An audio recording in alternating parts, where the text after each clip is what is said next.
ముద్రగడ పద్మనాభం గారు అనే ఆయన దగ్గరికి వెళ్తానని రిక్వెస్ట్ చేసింది నేను.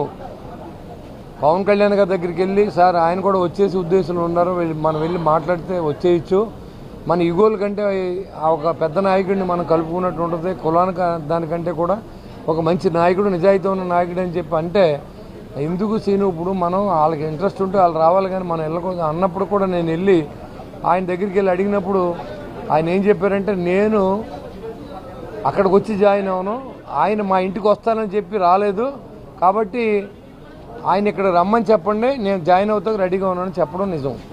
అంతేగాని నేను ఆఫీస్కైనా వచ్చేస్తాను, నేను ఎక్కడికైనా వచ్చేస్తానని చెప్పలా. ఆయన కండిషన్స్ ఆ రోజు పెట్టి మరి జగన్మోహన్ రెడ్డి దగ్గరికి వెళ్ళి ఆయన జాయిన్ అయ్యాడు. ఆ విషయాన్ని కూడా నేను తెలుసుకున్నా. రాము గారికి తెలియకపోతే అడగాలి. ఇప్పుడు ముద్రగడ పద్మనాభం గారిని అడగొచ్చు, కలవకొల తాతాజీ గారిని అడగొచ్చు, నాతో పాటు బొమ్మదేవర సుబ్బారావు కూడా వచ్చాడు.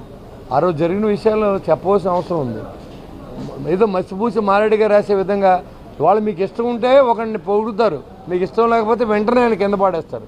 ఈ దాసరాము గారు మరి అదే 2019 నుంచి 2024 దాకా అదే పవన్ కళ్యాణ్ గారు కూడా ట్రావెల్ చేశారు. మీరు 2024 ఎలక్షన్లో కూడా మీరు పనిచేశారని మొన్న కూడా చెప్పింది నేను. గడిచిన 2 సంవత్సరాల్లో మీరు ఎన్ని అసమ్మతి రాగం స్టార్ట్ చేశారు. మాకేం చేయలేదు, కులానికి ఏం చేయలేదు, మాకేం చేయలేదు. సరే, ఎంతో ముందు ఉన్నటువంటిదే పద్మనాభం గారు మీరు అందరూ కలిసి కులానికి ఏం చేశారో చెప్పాలి ఒకసారి. మీ దగ్గర అది లేదు. ఏంటంటే ఒక మనిషి మన కులంలో ఎదిగాడు అంటే ఎలాగోలాగా లాగేయాలి వెనకాలన్న ఆలోచనలో మాట్లాడుతున్నారు తప్ప మీ దగ్గర నిజాయితీ లేదని నేను ఇప్పుడు తెలియజేయదలుచుకున్నాను. మీకు తెలియదు, వెళ్ళింది నేనేమైనా అబద్ధం చెప్తే శిరస్సు తీసుకుంటా. నేను చెప్పే దాంట్లో అబద్ధం అని మీరు ప్రూవ్ చేస్తే, లేకపోతే మీరు రాజకీయం గురించి ఎప్పుడు మాట్లాడొద్దని కూడా నేను దాసరాము గారికి తెలియజేస్తాను. ఎవరి మీద బురద వెళ్తారు మీరు? పవన్ కళ్యాణ్ గారే నిజాయితీ పరుడు నేను అంటున్నాను. ఇప్పుడు మీకేంటి బాధ? మీకు ఇష్టం లేదు, ఇష్టం లేనట్టు ఇంట్లో కూర్చోండి. అంతేగాని పవన్ కళ్యాణ్ ఒక్కడే దేవుడు, కాపుల్లో ఉన్నవాళ్ళు ఎవరో కాదు. లేకపోతే జోగి గారికి ఏం చేశారు? ఏం చేయలేదు. ఆయన వృద్ధుడు, కాపునాడు పెట్టాడు, ఆయన అవసరం వచ్చినప్పుడు వచ్చి మాట్లాడుకున్నాడు. ఆయనకి ఇష్టం లేదు, వాళ్ళ అబ్బాయే పార్టీలోంచి వెళ్ళిపోయాడు. మీరు వాళ్ళ గురించి కూడా మాట్లాడతారు ఎలక్షన్ ముందు.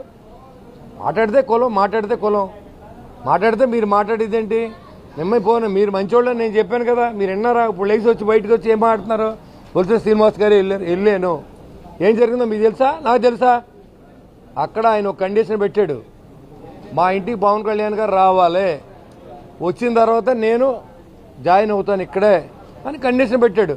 మరి అదే పద్మనాభం గారు ఎక్కడ జాయిన్ అయ్యాడు? వెళ్ళి తాడేపల్లి వచ్చి జగన్మోహన్ రెడ్డి గారి దగ్గర జాయిన్ అయ్యాడు. అంటే నీకు మనసులో రావాలని లేదు, కానీ బయటికి మాత్రం కండిషన్ పెట్టి మాకైతే కండిషన్ పెడతారు మీరు పార్టీలోకి రావడానికి. జగన్మోహన్ రెడ్డి అయితే